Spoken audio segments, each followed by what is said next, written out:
Hello student, आप सभी का फिर एक बार स्वागत है हमारे यूट्यूब चैनल पे मुंबई वाले सर गाइस। आज के वीडियो में हम लोग बात करने वाले हैं 10th मराठी मीडियम का जो इंग्लिश का पेपर है जो 7 मार्च को होने वाला है उसके बारे में। यहाँ पे हम लोग डिटेल में देखेंगे कि पेपर एग्जैक्टली किस तरह से रहता है, क्या क्या चीज़ों का ध्यान रखने का है, और साथ ही साथ कुछ क्वेश्चंस भी यहाँ पे शेयर कर दूंगा जो आपके लिए बहुत ही इंपॉर्टेंट रहने वाले हैं। तो वीडियो बिना स्किप के एंड तक ज़रूर देखिए, और चैनल को फर्स्ट टाइम विजिट कर रहे हैं तो चैनल को सब्सक्राइब करके रख दीजिए ताकि आपको ऐसे एजुकेशनल अपडेट मिलते रहेंगे और 10th बोर्ड एग्जाम से रिलेटेड वीडियोज़ यहाँ पे मिलते रहेंगे। देखिए गाइस, वीडियो चालू करने से पहले एक बात बताना चाहता हूँ कि इससे पहले मैंने आपको जो आपका फर्स्ट पेपर था दैट इज़ मराठी का 1 मार्च को जो हुआ था उसमें मैंने बहुत सारे इंपॉर्टेंट पॉइंट्स आपको बोले थे, और साथ ही साथ बहुत सारे राइटिंग स्किल वगैरह ये सब टिप्स ट्रिक्स भी दिए थे और कुछ क्वेश्चंस भी दिए थे। तो इससे रिलेटेड बहुत सारी चीज़ें पेपर में आई थी, तो बहुत सारे बच्चों को उसका बहुत ही फ़ायदा हुआ। तो बच्चों को फ़ायदा हुआ इसके लिए उन्होंने हमें बताया है कि जो भी कंटेंट है वो हमारे लिए यूज़फुल है। तो इसके लिए आपको भी बोल रहा हूँ कि चैनल को सब्सक्राइब करके रख दीजिए और वीडियो एंड तक ज़रूर देखिए, क्योंकि बहुत सारे बच्चे बीच में स्किप कर देते हैं और बहुत सारे पॉइंट्स छूट जाते हैं एंड देन उसका इम्प्लीमेंटेशन नहीं कर सकते। इसके लिए वीडियो को लास्ट तक देखना ज़रूर है। ओके, तो चलिए अभी हम लोग यहाँ पे बात कर लेते हैं जो हमारा इंग्लिश का पेपर है उसके बारे में। तो फर्स्ट ऑफ ऑल गाइस, आप सभी को पता है ये जो पेपर रहेगा ये 3 आवर्स का रहेगा और 80 मार्क का पेपर रहेगा जो सेम अपना मराठी का पेपर है उसी कैटेगरी का। तो इसमें भी हम लोग टाइम मैनेजमेंट के लिए 40-20-40 वाला पैटर्न लगाएंगे। 40 फॉर दैट इज़ 72 मिनट्स हम लोग लगाएंगे paragraph, seen passage, ancient passage या पोइट्री, ओके, रैपिड रीडिंग के लिए 20% that is 36 marks 36 minutes sorry that is for grammar section के लिए, and 40 that is 72 minutes for the writings के लिए। ग्रामर के हमारे जो टाइम बचेगा वो हम लोग शिफ्ट कर देंगे। टाइम मैनेजमेंट एग्जैक्टली किस तरह से, ये मैंने पहले एक वीडियो बनाया है मराठी का, सेम कैटेगरी में आप लोग इंप्लीमेंट कर सकते हो, मैंने उस टाइम पर भी बोला था। अगर आपको सेपरेट वीडियो चाहिए तो मुझे कमेंट कर दीजिए, मैं आपको सेपरेट वीडियो भी दे दूंगा। अभी चलिए यहाँ पे स्टार्ट कर लेते हैं क्वेश्चन वाइज। तो देखिए फर्स्ट क्वेश्चन जो आपका रहेगा दैट इज ग्रामर वाला क्वेश्चन। आप लोग देख सकते हैं फर्स्ट क्वेश्चन यहाँ से ग्रामर वाला रहता है, 10 मार्क का क्वेश्चन रहता है। अटेम्प्ट एनी फोर यहाँ पे 8 मार्क्स रहेगा, और नीचे आपको दूसरा एक क्वेश्चन रहेगा जिसके लिए आपको और 2 मार्क्स यहाँ पे दिया जाएगा, डू एज ए डायरेक्ट करके। ओके, तो ये बेसिकली लैंग्वेज स्टडी वाला क्वेश्चन है, तो आप लोग इजीली इसका स्टडी करके भी आप लोग ये मार्क्स कवर कर सकते हो। देख सकते हो अल्फ़ाबेटिकली लिखना वगैरह रहेगा, filling the blanks, collect word वगैरह या पंक्चुएट द फॉलोइंग वगैरह। तो ये सब जो चीज़ें हैं ये मराठी में भी होती है, और ये ग्रामेटिकल क्वेश्चंस है। अभी ये ग्रामेटिकल क्वेश्चंस में आपको स्कोर करने का, तो आपको क्या करना पड़ेगा, एक काम करने का है, आपको एक ई बुक डाउनलोड करने का है जिसका लिंक मैं गाइस आपको डिस्क्रिप्शन में या फर्स्ट कमेंट में छोड़ रहा हूँ। ये ई बुक है इंग्लिश ग्रामर से रिलेटेड। जी हाँ दोस्तों, इंग्लिश ग्रामर से रिलेटेड हमारा एक ई बुक है जिसमें आपको ऑलमोस्ट सभी ग्रामर के जो टॉपिक है उसका एक्सप्लेनेशन, उसके रूल्स वगैरह ये सब चीज़ें और कुछ एग्जांपल्स भी वहाँ पे दिए हैं, जिसको आप लोग स्टडी करके ये जो आपने 10 मार्क है और आगे भी है टोटल यहाँ पे 16 मार्क का ग्रामर रहता है, इसमें आप लोग आसानी से 16 में से 16 मार्क्स मिला सकते हो। इसके लिए ये ई बुक डाउनलोड करना ज़रूरी है और आपके को इसका बहुत बेनिफिट होगा, और जैसे मैंने कहा कि अभी तो होगा ही लेकिन आगे भी चल के ये बेनिफिट होगा। इसके लिए ये ई बुक डाउनलोड कर दीजिए। इसका कॉस्ट का 3 रुपीज़ रखा है, क्योंकि मेरा एक मानना है कि फ्री की चीज़ों को कुछ वैल्यू नहीं रहती। इसके लिए 3 रुपीज़ का एक नॉमिनल चार्जेस मैंने रख दिया है, और 70 to 80 पेज का ये बुक है, तो ऑब्वियसली हमें भी उतना टाइम देना पड़ता है,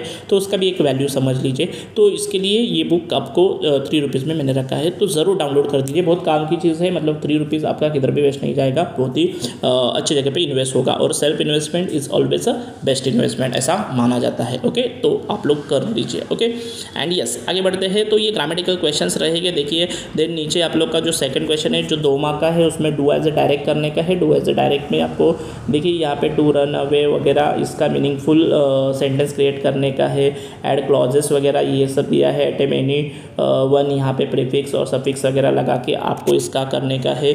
या नीचे आप लोग देख सकते हो make a meaningful sentence using one of the following words, इसका यूज़ करके आपको क्या करने का है, सेंटेंस लिखने का। पे वाला कर लीजिए या हैप्पी वाला यूज़ करके आप लोग को एक सेंटेंस क्रिएशन करने का। तो बहुत ही आसान ग्रामर है, पहला 10 मार्क का, तो आसानी से 10 में से 10 मार्क्स मिलना ही चाहिए, और मिलता है बहुत सारे बच्चों को। और फर्स्ट ही क्वेश्चन है तो बहुत ही मज़ा आता है फर्स्ट क्वेश्चन अगर राइट जाएगा तो। उसके बाद हम लोग बात करेंगे पैसेज के बारे में। पैसेज में देखिएगा इस आपके टेक्सचुअल पैसेज रहेंगे जिसका आपको 20 मार्क के लिए है, तो बहुत ही बड़ा वेटेज है इसमें।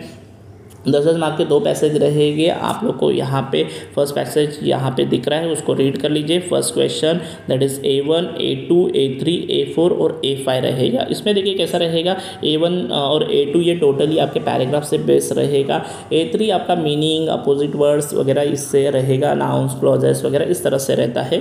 A4 में आपको ग्रामर रहता है। देखिए यहाँ पे दिया है ना, write the simple present tense, underline the infinitives. Okay, तो इस तरह से यहाँ पे आपको ग्रामर से रिलेटेड क्वेश्चन मिलता है।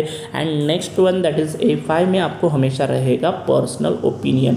तो ये बहुत ही इंपॉर्टेंट सेक्शन बन जाता है, दैट इज पर्सनल ओपिनियन। तो इसके लिए थोड़ा सा प्रिपरेशन करना पड़ेगा।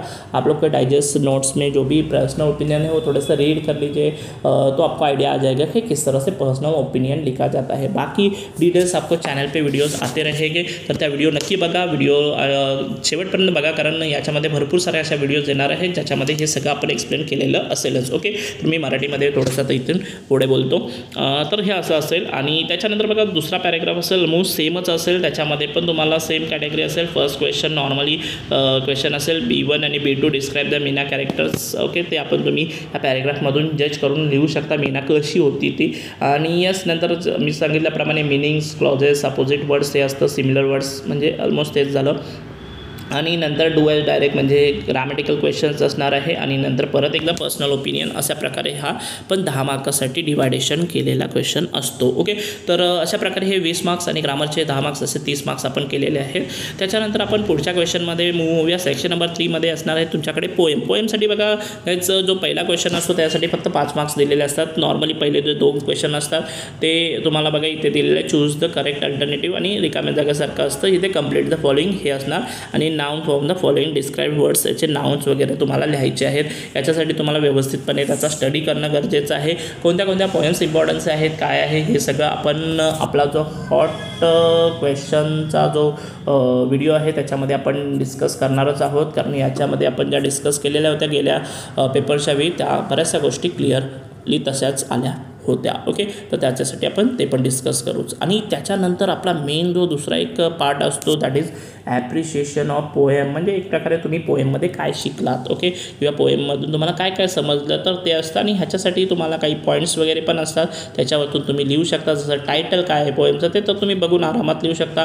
नेम ऑफ द पोएट हे बघा इथे दिलेलं आहे, नेम ऑफ द पोएट वगैरे, तर तुम्ही असे हे इझिली क्वेश्चनचे आन्सर लिहू शकता। रायमिंग स्कीम काय, फिगर ऑफ स्पीच काय आहे, थीम आणि सेंट्रल आयडिया काय, म्हणजे त्या पोएममधून तुम्ही काय शिकला किंवा तुम्हाला काय समजलं त्या पोएम्समधून, ते सगळं तुम्हाला इथे लिहायचं आहे। अगेन थोडासा आपल्याला याचा स्टडी करावा लागेल की पोएममध्ये काय काय आहे तर काय नाही आहे।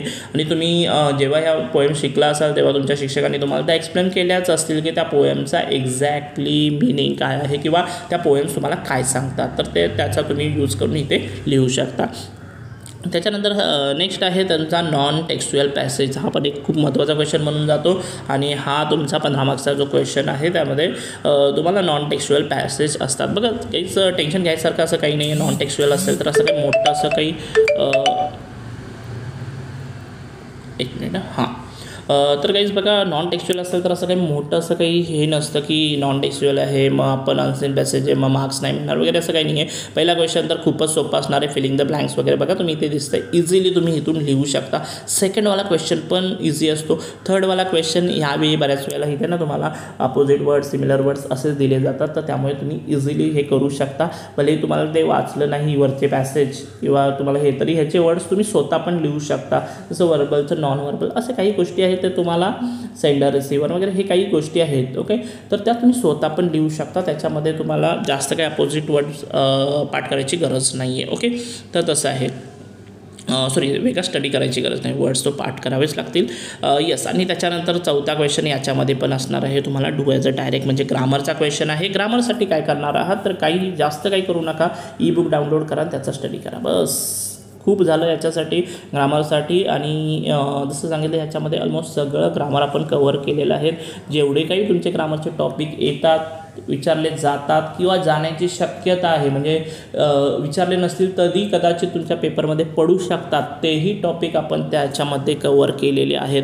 आणि भरपूर कामाची गोष्ट आहे, जसं मी तुम्हाला सांगितलं आत्ता तर यूज आहे, पुढच्या वर्षी पण आहे, त्याच्या पुढच्या वर्षी आहे, तुमच्या भावा बहिणींसाठी पण युजफुल आहे। आणि ही सगळी एवढी युजफुल इन्फॉर्मेशन जर तुम्हाला 3 रुपयाला मिळत असेल तर मला वाटतं बेस्ट इन्व्हेस्टमेंट. ओके, तर तुम्ही नक्की करा. ओके, त्याच्यानंतर पर्सनल ओपिनियन असेल याच्यामध्ये. आणि त्याच्यानंतर बघा हा सेपरेट एक क्वेश्चन असतो की समरी रायटिंग. ओके, तुम्हाला त्याची समरी लिहायची आहे. तो वरती जो पॅसेज होता त्याची समरी लिहायची आहे. तर हे गोष्ट एक तुम्हाला व्यवस्थितपणे करावी लागेल. ओके, तर तुम्हाला काय समजलं वगैरे ते लिहायचं आहे. त्याचबरोबर बघा इथे त्यांनी दिलेलं आहे सुटेबल टायटल पण द्या त्याला. ओके, तुम्ही ठीक आहे तुम्ही समजलं वगैरे काय समजायचं ते, पण त्याला टायटल पण द्या. तुम्ही लिहिताय त्याचबरोबर टायटल पण येणं गरजेचं आहे. ओके, त्याच्यानंतर बघा आता रायटिंग स्किलमध्ये 20 मार्कासाठी रायटिंग स्किल असतो. थोडासा कमी प्रकारचा रायटिंग स्किल आहे. तर तुम्हाला इथे मी जो टाईम मॅनेजमेंट सांगितलं त्यामध्ये इथे तुम्ही कमी थोडा टाईम दिला तरी चालू शकतो, कारण इथे 20 मार्काचा रायटिंग स्किल आहे. मराठीमध्ये आपला 24 मार्काचा होता. बरोबर, तर इथे पहिल्यांदा तुम्हाला सेम असतं. रायटिंग स्किलमध्ये जास्त काही वेगळं व्हेरिएशन भेटणार नाही. लेटर्स सगळीकडे कंपल्सरी आहे, फॉर्मल इनफॉर्मल. ओके, तर ते तुम्ही लिहू शकता. लेटर्स अगेन थोडंसं टॉपिक वगैरे तुम्हाला ह्याच्यामध्ये बघावे लागतील, कसे आहेत काय आहेत ते, तर ते आपण डिस्कस करूच इम्पॉर्टंट टॉपिक्सचे बरोबर. आणि हे बघा इथे रोड सेफ्टी वगैरे ह्याच्याशी रिलेटेड काय तर दिलेलं आहे, त्याच्यानुसार तुम्ही लेटर लिहून घ्या. ओके, त्याच्यानंतर आपल्याला इथे आहे डायलॉग रायटिंग. हा एक खूप महत्त्वाचा क्वेश्चन बनून जातो डायलॉग रायटिंग वगैरे. तर हे तुम्हाला कंप्लीट ते डायलॉग वगैरे करायचे आहेत आणि लिहायचं आहे. त्याचबरोबर prepare a dialogue from the jumble sentence याच्यानुसार करायचं आहे. Then complete the dialogue 1 mark आहे. आणि write the dialogue between the student and teacher, importance of the yoga, याच्यावरती तुम्हाला स्वतः डायलॉग रायटिंग करायची आहे. बघा हे पण एक महत्त्वाचा क्वेश्चन बनून जातो. किंवा तुम्ही काय करा, drafting a speech. Okay, speech तुम्ही ड्राफ्ट करा, स्वतः एक स्पीच बनवा. आता हे काय आहे, कशाचे, the trees are our best friend हा टॉपिक असेल. याच्यासाठी खाली काही पॉईंट्स दिलेले आहेत तुम्हाला, हे पॉईंट्स बघा आणि याच्यानुसार तुम्ही एक स्पीच ड्राफ्ट करा आणि लिहा स्पीच. ओके, तर राईट द स्पीच ऑन दिस हा टॉपिक असेल आणि हे काही पॉईंट्स असतील तर त्याच्यानुसार तुम्ही लिहू शकता. त्याच्यानंतर आपला नेक्स्ट क्वेश्चन आहे इन्फॉर्मेशन ट्रान्सफर. म्हणजे तुम्हाला ही information verbal to non verbal, okay, non verbal to verbal अशा प्रकारे हे ट्रान्सफॉर्मेशन असतं. तर हे तुम्ही वाचून तुम्ही करू शकता. आणि जसं मी सांगितलं की व्हिडिओज येतील त्याच्यामध्ये आपण डिस्कस करू इन डिटेल्स. मी जस्ट आत्ताच्या व्हिडिओमध्ये तुम्हाला हेच सांगतो की नंबर्स ऑफ क्वेश्चन काय असतील, टाईम मॅनेजमेंट काय असेल, कशा प्रकारे तुम्ही क्वेश्चन्स करणार आहात किंवा कशा प्रकारचे क्वेश्चन्स तुम्हाला विचारले जाऊ शकतात. ओके, तर हे क्वेश्चन्सचे तुम्हाला इथे डिस्कशन चालू आहे. ओके, आणि शेवटी बघा जाता जाता आता आपल्याला शेवटचा जो आहे ते एक्सपॅन्ड द थीम वगैरे असेल. याच्यामध्ये न्यूज रिपोर्ट एक करायचा आहे, develop the story. Okay, from the beginning ह्याच्यावरतून तुम्हाला एक स्टोरी आणि एक न्यूज रिपोर्ट याच्यामध्ये लिहायचा आहे. तर आता अगेन तुम्हाला व्यवस्थितपणे याचा स्टडी करावं लागेल. न्यूज रिपोर्ट कसे लिहायचे आपण जसं मराठीमध्ये शिकलेलो आहोत तसाच काही पॅटर्न असतो, फक्त इंग्लिशमध्ये लिहावं लागेल. थोडंसं आपलं इंग्लिश चांगलं असणं किंवा इंग्लिशमध्ये लिहिलं तर आपल्याला बेस्ट जाईल. बाकी तर काही जास्त काही हे नाही आहे. आणि स्टोरी रायटिंग येस ऑब्वियसली जर तुम्ही स्टोरी बनवू शकता, तुम्हाला वाटलं ते स्टोरी काही वाचलेली असेल, लिहिलेली असेल, बघितलेली असेल तर तुम्ही तिथे लिहू शकता. अदरवाईज थोडा माझा तर एक राहील की अवॉइड करा. न्यूज रिपोर्टने जा, न्यूज रिपोर्ट बेटर जातो की काहीतरी तुम्ही लिहू शकता. स्टोरी जर तुम्हाला माहितीच नसेल तर तुम्ही लिहिणार काय आहात, बरोबर.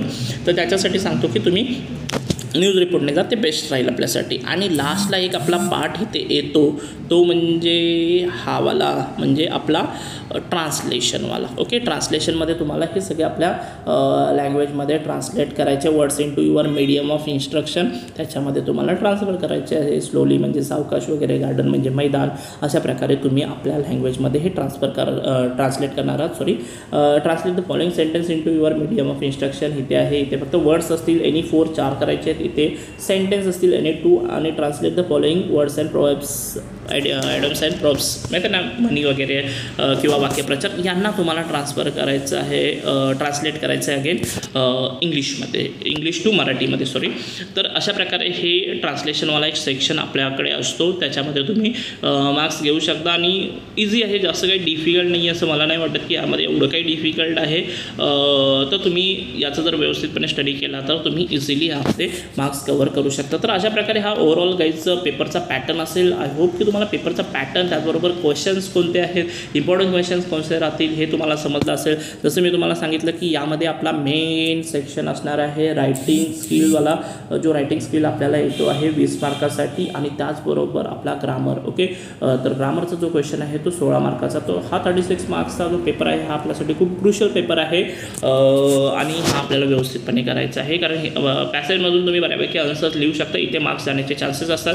पण मी तुम्हाला सोल्युशन सांगितलं, रायटिंग स्किल आपण बघणारच आहोत की कशा आहेत, काय काय आहेत, इम्पॉर्टन्स काय आहेत, ते सगळं आपण डिस्कस करू। व्हिडिओज येतील बघत राहा। आणि ग्रामरसाठी तर मी तुम्हाला ईबुक सजेस्ट करेल की ईबुक करा आणि घ्या आणि त्याचा स्टडी करा बस। ते जर व्यवस्थितपणे करताय तर आय होप की तुम्ही ग्रामरमध्ये पूर्ण मार्क्स तरी आरामात घेऊन जाऊ शकता। आणि जसं सांगितलं हे 36 मार्क्स पण आपल्या पॉकेटमध्ये येतील, मॅक्झिमम मार्क्स त्याच्यामध्ये तर येतीलच येतील। आणि रायटिंग आपला जो पॅसेज वगैरे असेल किंवा पॉईंट्स असतील त्याचे मार्क्स तर आपण घेणारच आहोत, कारण त्याच्यामध्ये फक्त पर्सनल ओपिनियनवाला सेक्शन सोडला तर बाकी सेक्शनमध्ये आपल्याला एवढे काही डिफिकल्टीज नाही, म्हणजे आरामात तुम्ही मार्क्स घेऊ शकता। आय होप की तुम्हाला हे समजलं असेल, टाईम मॅनेजमेंट समजलं असेल तर ह्या सगळ्या गोष्टीवरती इम्प्लिमेंट करा। अजूनही तुम्हाला कशाचे रिलेटेड, कोणत्या टॉपिक्स रिलेटेड किंवा काही स्पेसिफिक असे व्हिडिओज पाहिजे असतील तर आम्हाला कमेंट करा, व्हिडिओला लाईक करत जा, शेअर करत जा, सबस्क्राईब करा चॅनलला। हे मी रिपीटेड सांगतो कारण बऱ्याचशा मुलांनी गेल्या वेळी सबस्क्राईब नव्हतं केलं, त्यामुळे कदाचित त्यांच्याकडून एक मोठी अपॉर्च्युनिटी मराठी पेपरमध्ये अजून चांगला स्कोर करायची मिस झाली असेल, तर ही मिस व्हायची नसेल तर आत्ता सबस्क्राईब करून घ्या। हा पेपर आणि ह्याच्यानंतरचे जे पेपर्स आहेत त्यामध्ये तुम्ही मस्तपणे परफॉर्मन्स करू शकता। तर बस आजच्यासाठी एवढंच असेल। Thank you, bye bye.